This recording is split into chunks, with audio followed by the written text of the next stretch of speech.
ബഹുമാനപ്പെട്ട എല്ലാ സ്നേഹിതർക്കും വന്ദനം. ഇന്ന് ഹോശാന ഞായർ. നമ്മൾ ഹോശാന ഞായർ എന്ന് പറയുമ്പോൾ വാസ്തവത്തിൽ കർത്താവിൻ്റെ സമയത്ത് ഞായർ അവധി ദിവസമായിരുന്നില്ല, പ്രവൃത്തിയുടെ ദിവസമാണ്. ശനിയാഴ്ചയായിരുന്നു അവർക്ക് അവധി ദിവസം, ശാബത്ത്. അപ്പോൾ ശാബത്തിൻ്റെ തലേ ദിവസമാണ് വെള്ളിയാഴ്ച. അത് നമ്മൾ മറന്നു പോയത്. ഇന്ന് നമ്മൾ വലിയ കാര്യമായിട്ട് പറയും ഹോശാന ഞായർ. അപ്പം ഒന്നാം ദിവസം എന്ന് അവർ പറയുന്നത് ഞായറാഴ്ചയായിരുന്നു. അപ്പം നമ്മൾ ഇപ്പോൾ ഒന്നാം ദിവസം നമ്മൾ പറയുന്നത് തിങ്കളാഴ്ച. അപ്പം ശാബത്ത് ദിവസം ശനിയാഴ്ച. ആ ശാബത്ത് ഞായറാഴ്ചയായിട്ട് ക്രിസ്ത്യാനികൾക്ക് വരാൻ കാരണം കർത്താവ് ഉയർത്തെഴുന്നേറ്റത് ഞായറാഴ്ച കൊണ്ട് നമ്മൾ ഞായറാഴ്ചയെ ശാബത്തായിട്ടെടുത്ത് നമ്മൾ സ്വസ്ഥമായിട്ടിരിക്കുന്നു, പ്രാർത്ഥിക്കുന്നു, മറ്റു പ്രവൃത്തികളിലൊന്നും ഇടപെടാതിരിക്കുന്നു. എല്ലാവർക്കും അവധി ദിവസമായിട്ട് കൊടുക്കുന്നു, വിശ്രമത്തിൻ്റെ ദിവസമായിട്ട് കൊടുക്കുന്നു. അത് നമ്മൾ പ്രത്യേകം ഓർത്തോണം. അപ്പോൾ ഹോശാന ഞായർ എന്ന് നമ്മൾ പറയുന്നത് ശരിക്കും ക്രിസ്ത്യൻ ഞായറാണ്. അല്ലെങ്കിൽ വേറെ രീതി പറഞ്ഞാൽ യഹൂദൻ്റെ ശബത്ത് ശനിയാഴ്ചയാണെങ്കിൽ ക്രിസ്ത്യാനിയുടെ ശബത്ത് ഞായറാഴ്ച. ഞാനത് ആമുഖമായിട്ട് പറഞ്ഞു എന്നേ ഉള്ളൂ. അധികം അതിന് പ്രാധാന്യമില്ല ഈ തരുണത്തിൽ. കർത്താവ് ഒരു പെൺകഴുതയുടെ കുട്ടിയുടെ പുറത്ത് യെരുശലേം ദേവാലയത്തിലേക്ക് പോകുന്ന സംഭവമാണ്. ബെത്ഫാഗയിൽ നിന്നും കഷ്ടിച്ച് 1.5 കിലോമീറ്ററിൽ കൂടുതൽ ദൂരമില്ല യെരുശലേമിലേക്ക്. ബെത്ഫാഗയിൽ നിന്നാണ് കർത്താവ് ഇത് തുടങ്ങുന്നത്.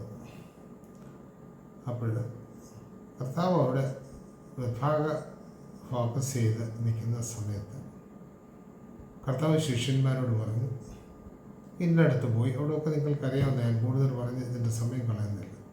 ഇന്നടത്ത് പോയി അവിടെ ആരും ഒരിക്കലും കയറിയിട്ടില്ലാത്ത ഒരാൺകഴുത കുട്ടിയോടുണ്ട്. അത് പെൺകഴുതയുടെ കൂടെ അതിനെ കൂടെ അഴിച്ചുകൊണ്ട് വരിക കൂട്ടത്തിൽ. അങ്ങനെ കർത്താവിൻ്റെ വാക്ക് പ്രകാരം ശിഷ്യന്മാർ അഴിക്കാൻ പോയി. അപ്പം കർത്താവ് മുന്നമേ പറഞ്ഞിരുന്നു, ആരെങ്കിലും നിങ്ങളോട് ഇതിനെ അഴിക്കുന്നത് മീൻസ് നമുക്ക് ലോകപ്രകാരം അറിയാം, ഇറ്റ്സ് എ ട്രസ്പാസ്. അത് ആൺകഴുത ഈ ശിഷ്യന്മാരുടെ വകയല്ല, കർത്താവിൻ്റെ ആയിട്ടല്ല, ലോകപ്രകാരം നോക്കിയാൽ വേറെ ഒരു മനുഷ്യൻ്റെയാണ്. അപ്പോൾ അതുമായിട്ട് ഉത്തരവാദിത്തപ്പെട്ട ആരും ഒരിക്കലും ഇതുവരെ ഒരു ജോലിയും പ്രായോഗികമായിട്ട് ചെയ്യിച്ചിട്ടില്ലാത്ത, ആരും ഒരിക്കലും കയറിയിട്ടില്ലാത്ത ഒരാൺകഴുത കുട്ടി. അതിൻ്റെ കാരണം എല്ലാം, അതിൻ്റെ കാരണം ഈ പ്രസംഗം തീരുന്ന സമയത്തേക്ക് നിങ്ങൾക്ക് അത് മനസ്സിലാവും. അപ്പോൾ ആരെങ്കിലും നിങ്ങളോട് ചോദിച്ചാൽ കർത്താവിന് ഇതിനെക്കൊണ്ട് ആവശ്യമുണ്ട് എന്ന് പറവീൻ എന്ന് പറയും. ആ ഭാഗം നമുക്ക് ലാസ്റ്റ് കുറേ കൂടെ എക്സ്പ്ലെയിൻ ചെയ്യാം. അങ്ങനെ കർത്താവ് പറഞ്ഞനുസരിച്ച് ശിഷ്യന്മാർ ആ കഴുത്തെ അഴിച്ചുകൊണ്ട് വന്നു. അവരോട് ചോദിച്ചു, അതിൻ്റെ ഉടമസ്ഥരോ അല്ലെങ്കിൽ അതിനെ നോക്കിക്കൊണ്ടിരുന്നവരോ ആരെങ്കിലും ചോദിച്ചാൽ അവർ പറഞ്ഞു കർത്താവിന് ഇതിനെക്കൊണ്ട് ആവശ്യമുണ്ടെന്ന് പറഞ്ഞു. അവർ വിട്ടയച്ചു. കർത്താവ് പറഞ്ഞ പോലെ തന്നെ പറ്റി ഇവിടെ വന്നു, ബെത്ഫാഗയിൽ വന്നു. കർത്താവ് യെരുശലേമിലേക്കുള്ള യാത്രയാണ്. ആ സമയത്ത് അനേകർ കൂടെ കൂടിയിട്ടുണ്ട്. അനേകർ കൂടെ കൂടിയെന്ന് പറഞ്ഞാൽ കൂടിയവരൊക്കെ അശരണർ, സമൂഹത്തിൽ സ്ഥാനമില്ലാത്തവർ, ഏതാനും ചില സ്ഥാനമുള്ളവരുമുണ്ട്. ആ സ്ഥാനമുള്ളവരും മേൽമുണ്ടിട്ടവരൊക്കെ ആ മേൽമുണ്ട് അഴിച്ച് ആ റോഡിൽ വിരിച്ചു. അപ്പോൾ ആ സ്ഥാനമെല്ലാം അവർക്ക് മനസ്സിലായി. അവർക്ക് ആ മേൽമുണ്ടിടുന്നതിലുള്ള സ്ഥാനത്തിൽ വലുതാണ് കർത്താവിൻ്റെ കൂടെ നടക്കുക എന്നുള്ള ആ ഭാഗ്യം. അത് ലോകത്തിലെ ഏറ്റവും വലിയ ഭാഗ്യമാണെന്ന് മനസ്സിലാക്കിയവർ അവരെ മേൽമുണ്ടഴിച്ചു.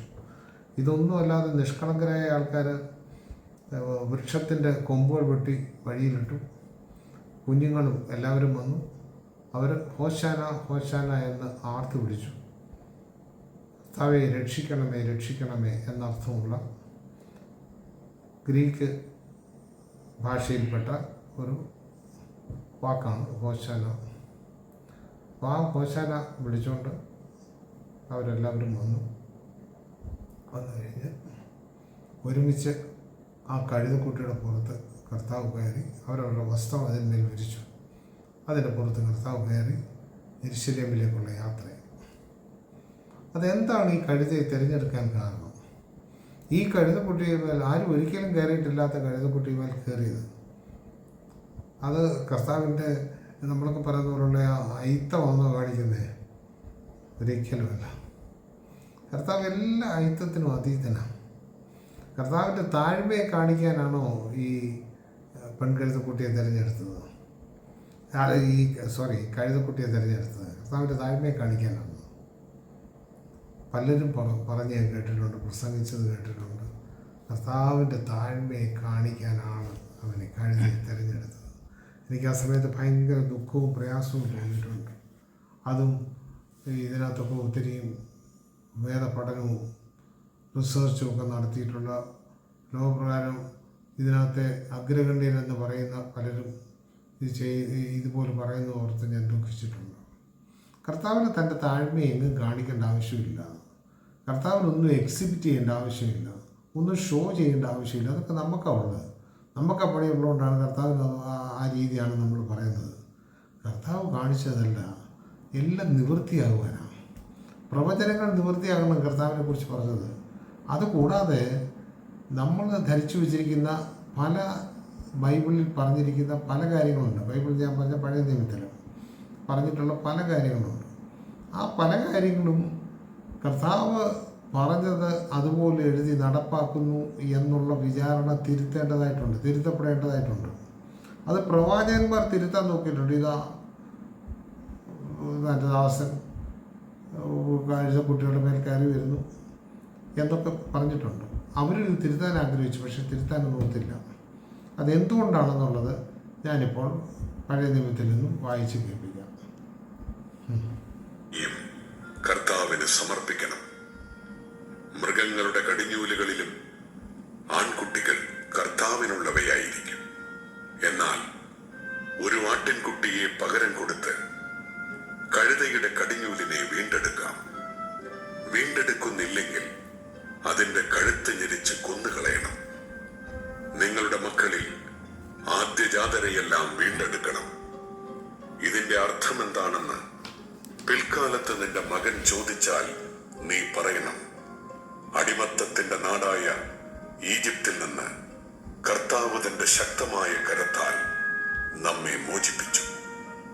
നമ്മെ വിട്ടയക്കാൻ ഫറവോ വിസമ്മതിച്ചപ്പോൾ ഈജിപ്തിലെ ആദ്യജാതരെ, മനുഷ്യരുടെയും മൃഗങ്ങളുടെയും കടിഞ്ഞൂലുകളെയെല്ലാം കർത്താവ് സംഹരിച്ചു. അതിനാലാണ് മൃഗങ്ങളുടെ കടിഞ്ഞൂലുകളിൽ ആൺകുട്ടികളെയെല്ലാം ഞാൻ കർത്താവിന് ബലിയർപ്പിക്കുന്നത്. എന്നാൽ എന്റെ കടിഞ്ഞൂൽ പുത്രന്മാരെ ഞാൻ വീണ്ടെടുക്കുന്നു. ഇത് നിന്റെ ഭുജത്തിൽ ഒരടയാളവും നെറ്റിയിൽ ഒരു സ്മാരകവും എന്ന പോലെ ആയിരിക്കണം. എന്തെന്നാൽ തന്റെ ശക്തമായ കരത്താൽ കർത്താവ് നമ്മെ ഈജിപ്തിൽ നിന്ന് പുറത്തേക്ക് കൊണ്ടുവന്നു. നമ്മൾ കേട്ടല്ലോ,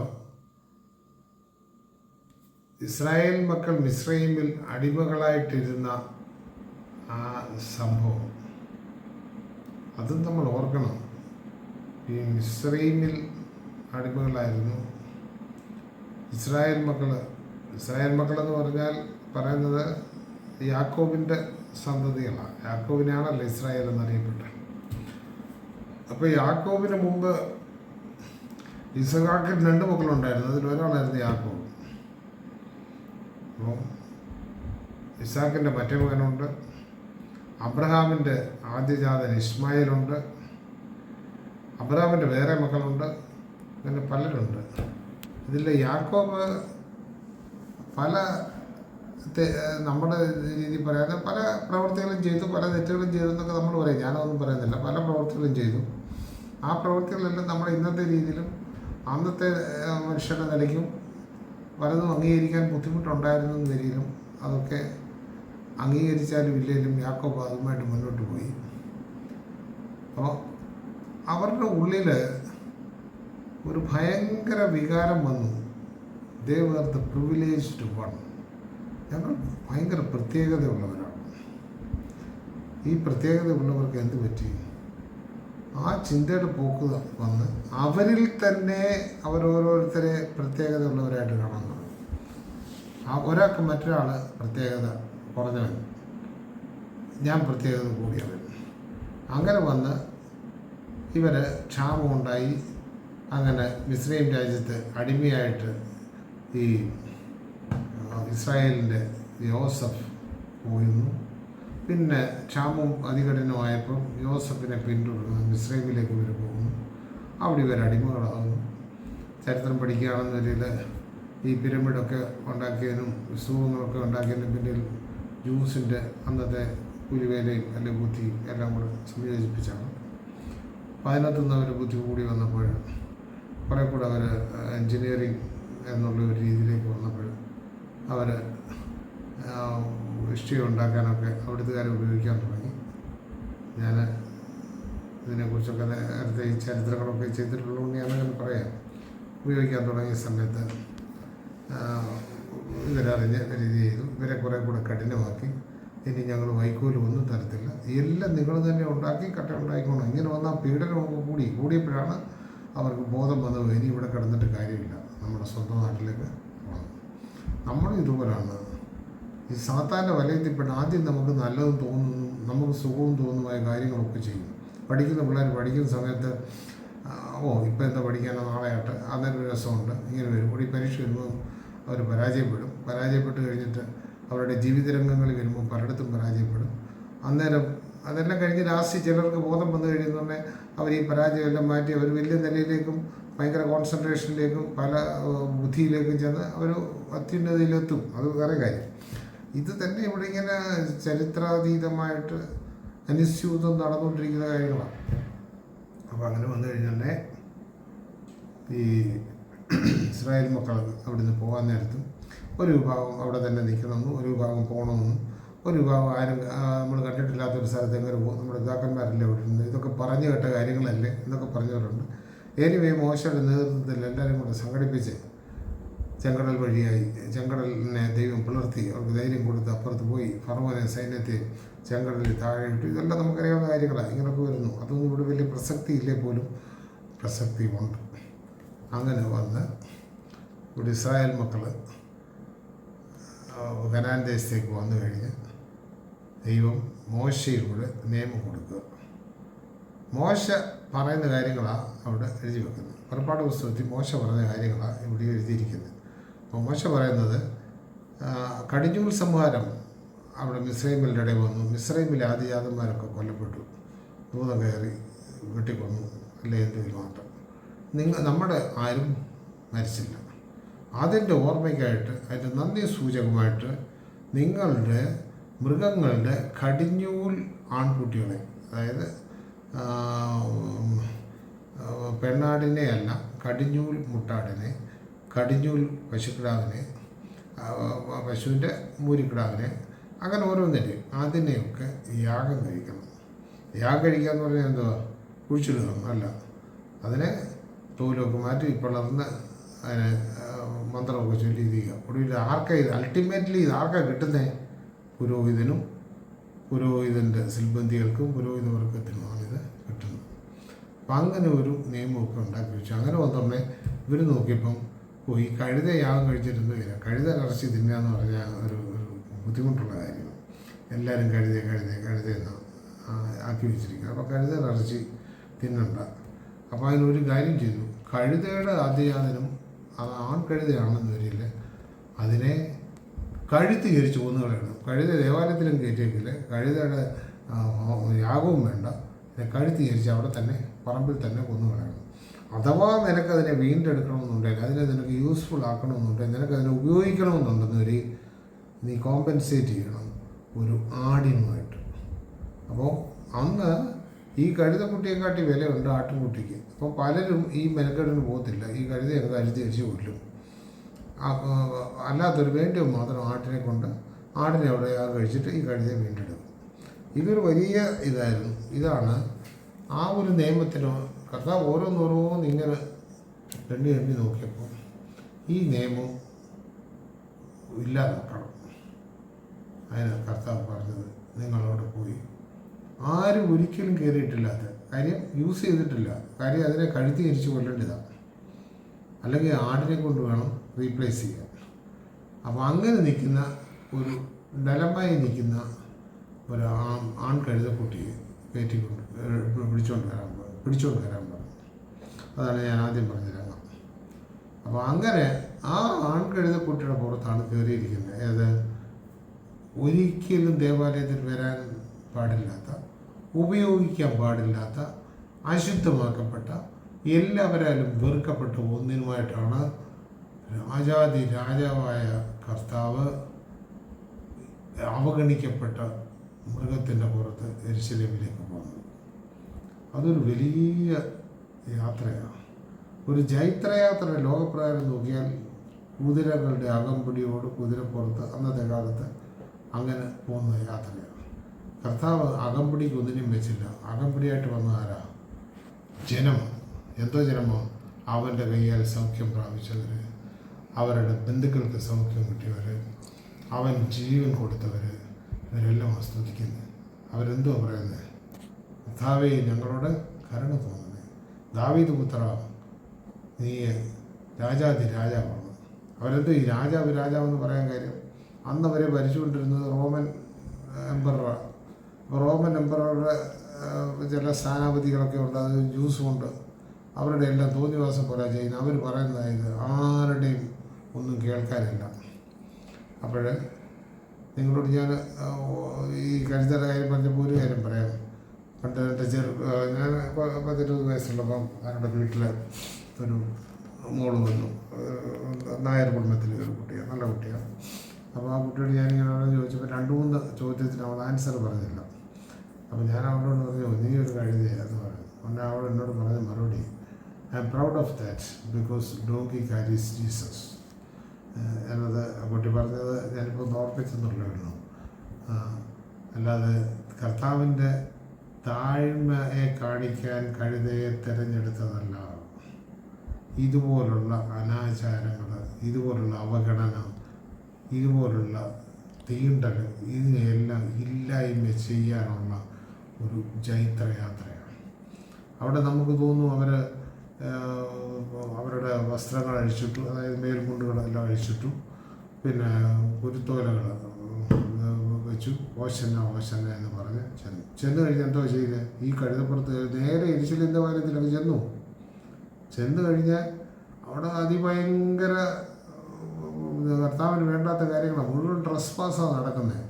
അങ്ങോട്ട് ഇരുന്ന് പീഠങ്ങളെല്ലാം അടിച്ച് അവിടെ നടക്കുന്ന കച്ചവട ആൾക്കാരെ എല്ലാം തുരത്തി ഓടിച്ചു. അവിടെ നമ്മൾ ഓർത്തോളൂ, കർത്താവിൻ്റെ ജനനത്തിങ്കൽ ആട്ടിടയന്മാരോട് ഇന്ന് എന്തോ പറഞ്ഞേ?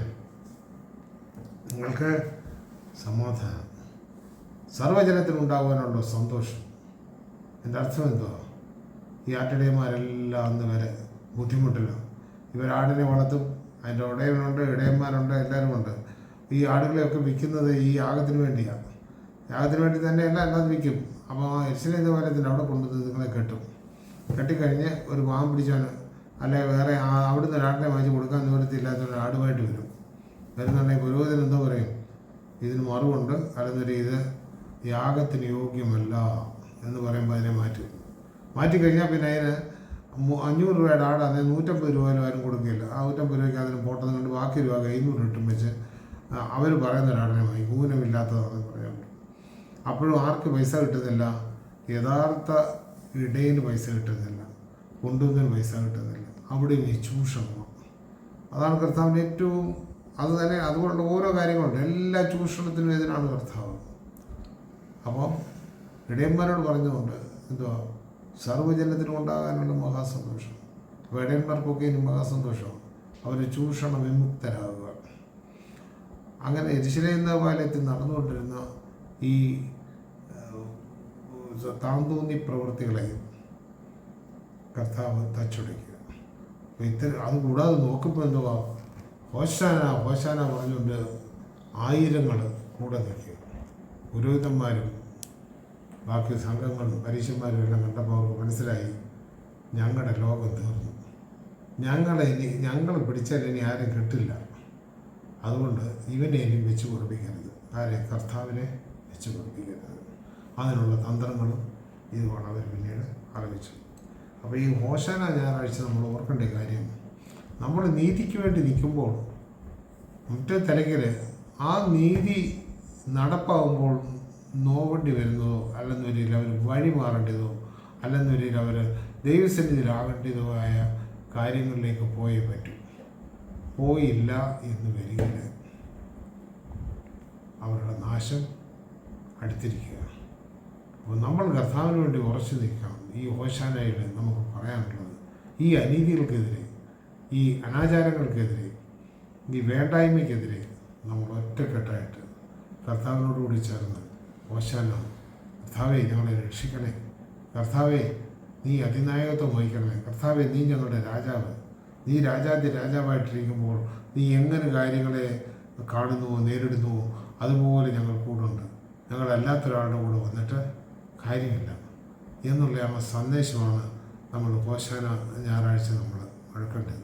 അപ്പോൾ നമ്മുടെ ജീവിതത്തിലെല്ലാം നമ്മൾ ഓർക്കേണ്ടത് ഇത് വാക്കുകൾ കൊണ്ട് അധരങ്ങൾ കൊണ്ട് പറഞ്ഞ് നമ്മൾ ആ സമയം കളയുന്നതിലല്ല, അതിലുപരിയായിട്ട് കർത്താവിന് വേണ്ടി നിൽക്കുന്നതിന്, നീതിക്ക് വേണ്ടി നിൽക്കുന്നതിന്, നീതിക്ക് വേണ്ടി സംസാരിക്കുന്നതിന് ഉള്ള ബലം പ്രാപിപ്പാൻ കർത്താവിനോട് നമ്മൾ ഹോശാന പറയണം. കർത്താവെ ആ ബലം തരണം, ഞങ്ങൾക്ക് നേരെ നിൽപ്പാനുള്ള കഴിവ് തരണം. അപ്പോൾ നമ്മൾ പലരും പറയുന്ന കർത്താവിൻ്റെ താഴ്മ കാണിക്കാനോ ഇതൊന്നുമല്ല, കർത്താവിന് വേണ്ടുന്ന ഇതാണ്. ക്രൂശിക്കളെന്ന് പറഞ്ഞു ഇങ്ങനെ സകലതും നിവൃത്തിയായി, എല്ലാ രീതിയും തെച്ചുടച്ചു. അത് കഴിഞ്ഞ് കുറേ പേര് പറയുന്നുണ്ട് എന്തിനാ ഇവർ സ്തുതിക്കുന്നേ, അവരോട് പറയണം നിങ്ങൾ ഈ സ്തുതിക്കേണ്ടെന്ന് പറയണം. എന്നാൽ കർത്താവ് എന്ന് പറയൂ, അവരാർത്തില്ലെങ്കിൽ ഈ കല്ലുകൾ ആർക്കും. നിങ്ങൾ ഓർത്തണം, കർത്താവ് 40 ദിവസം ഉപവാസം കഴിഞ്ഞ് വന്നപ്പോൾ സാത്താൻ പരീക്ഷിച്ചതാണ്, ഈ കല്ലിനോട് അപ്പമായി തീരാൻ പറയും, നീ എന്തിനാണ് വിശന്നിരിക്കുന്നത്. അത് തന്നെയല്ല ജനങ്ങളുടെ ഏറ്റവും വലിയ നീടെന്ന് പറയുന്ന വിശപ്പാണ്. അതിന് പരിഹാരം ഉണ്ടായ പ്രശ്നം തീർന്നു. അതിന് ഈ കൃഷിയൊക്കെ ചെയ്ത് ഇങ്ങനെയൊന്നും വരാതെ ഷോർട്ടേജ് ഒന്നും ഉണ്ടാകും, ഈ കല്ലെല്ലാം അങ്ങ് അപ്പമായി തീരാൻ നീ പറഞ്ഞാൽ മതി ആയിക്കോളും എന്ന് പറയും. അത് ഓർക്കണം. അപ്പോൾ അന്നേരം എന്തുവാ കർത്താവ് പറഞ്ഞത്, ഈ കല്ലുകളെ അപ്പമായി തീരാനല്ല, അവരുടെ അപ്പം എന്ന് പറയുന്നത് പിശാചിനോട് പറഞ്ഞതല്ല, പിശാചിനോട് പറഞ്ഞ് പണി നോക്കാൻ പറയും. ഇവരോട് പറഞ്ഞ ഇതാ, ഇവരാർത്തില്ലെങ്കിൽ ഈ കല്ലുകൾ ആർക്കും. അതായത് അവസാന നാളിൽ ഓരോ കാര്യങ്ങളും നമ്മുടെ പ്രവർത്തികളെ ഈ കല്ലുകൾ വരെ നോട്ട് ചെയ്ത് വെച്ചിട്ടുണ്ട്. ഇന്നത്തെ സയൻസ് ഇത്ര ഒരുമാതിരി വളർന്നവർക്ക് അതൊന്നും വിശ്വസിക്കാൻ വലിയ ബുദ്ധിമുട്ടില്ല. പണ്ട് എൻ്റെ ചെറുപ്പത്തിലൊക്കെ ഇരുന്ന് ചിരിച്ചിട്ടുണ്ട്. കർത്താവിൻ്റെ പുസ്തകത്തിൽ എല്ലാവരുടെയും പേരെഴുതി വെച്ചിട്ടുണ്ട്. കർത്താവിൻ്റെ നാളിൽ ഓരോരുത്തരെയും വിളിച്ച് അതൊക്കെ ചോദിക്കും. കൊച്ചിലെ ഒന്നും അറിയാത്ത സമയത്തൊക്കെ ചിരിച്ചിട്ടുണ്ട്. പിന്നെ എത്ര പേര് ഇതിൻ്റെ ബുക്ക് വേണം, അത്രയുള്ള അറിവത്. പക്ഷേ ഇന്ന് നിങ്ങൾക്ക് അറിയാമല്ലോ, ഒരു നഖത്തിൻ്റെ അത്രയുള്ള ചിപ്സിനകത്ത് എത്ര കോടി ആൾക്കാരുടെ വിവരം രേഖപ്പെടുത്തണം.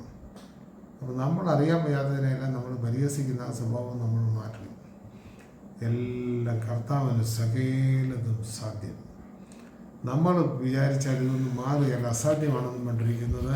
നമുക്ക് കർത്താവിൽ അചഞ്ചലമായ വിശ്വാസവും കർത്താവിലുള്ള സ്നേഹവും ഇൻറ്റഗ്രിറ്റിയും ഇല്ലാത്തതുകൊണ്ട് നമ്മൾ ഈ ഹോശാനയിൽ നമ്മൾ പാടേണ്ടത്, കർത്താവെ നിന്നിലുള്ള അചഞ്ചലമായ സ്നേഹം ഞങ്ങൾക്ക് വർദ്ധിപ്പിച്ച് തരണമേ, ഞങ്ങളുടെ ഇൻറ്റഗ്രിറ്റി നീ കൂട്ടിത്തരണേ, ഞങ്ങൾക്ക് കൂടുതൽ നിന്നോടടുത്ത് നിന്നിലേക്ക് പോകുവാൻ, നിൻ്റെ അടുത്തേക്ക് വരുവാൻ ഞങ്ങളെ സഹായിക്കണമേ എന്നുള്ള പ്രാർത്ഥനയോടുകൂടി നമുക്ക്